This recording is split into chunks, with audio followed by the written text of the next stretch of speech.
आज मार्गशीर्ष महिन्यातला पहिला गुरुवार. आज बऱ्याच जणींचा आपला उपवास असणार आहे आणि सकाळी पूजा मांडायची म्हटल्यावरती ही सगळी तयारी तर आपल्याला करावीच लागते.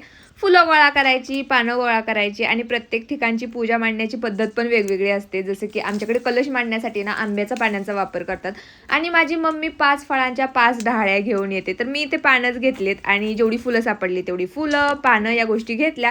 ज्या भांडी मला पूजेसाठी लागणार आहेत ती सगळी मी सकाळीच घासून ठेवली होती आणि पूजेचं सगळं साहित्य एकदमच गोळा करून ठेवलं, म्हणजे कोणतीही गोष्ट माझ्याकडे चुकून राहायला नको. मी आधी या पूजेच्या कलशाला कधीच साडी, मुखवटा या गोष्टी केलेल्या नाहीयेत, कारण आमच्या इकडे मिळत पण नव्हत्या. आता मिळायला सुरुवात झाली आहे, पण या गोष्टी करणं योग्य आहे का ते मला तुम्ही कमेंट करून सांगा. म्हणजे पुढच्या वेळेस मी त्या सगळ्या घेऊन येईल आणि पुढच्या गुरुवारी मी तशा पद्धतीने पूजा मांडेल. तर दिवाबत्ती वगैरे सगळं करून घेतलं. हे जे श्रीफळ होतं ना, नारळ, तो अखंड असल्यामुळे नथ पण त्याला घालणं पॉसिबल नव्हतं आणि रांगोळी माझी काढायची राहिली होती, पण मला ना अशी खूप भारी अशी रांगोळी काढता येत नाही.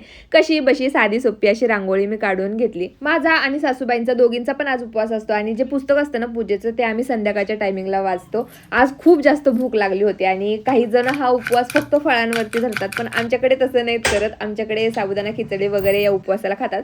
त्यामुळे म्हटलं चला आता खिचडी बनवून घेऊया. आणि खिचडीमध्ये पण बटाटा मी असं उकडून घालत नाही, डायरेक्टच चिरून तुपामध्ये त्याला वाफलवून घेते आणि त्यानंतर हिरव्या मिरचीची मी खिचडी बनवली, देवाला नैवेद्य दाखवला आणि त्यानंतर आम्ही सुद्धा फराळ केला. चला बाय.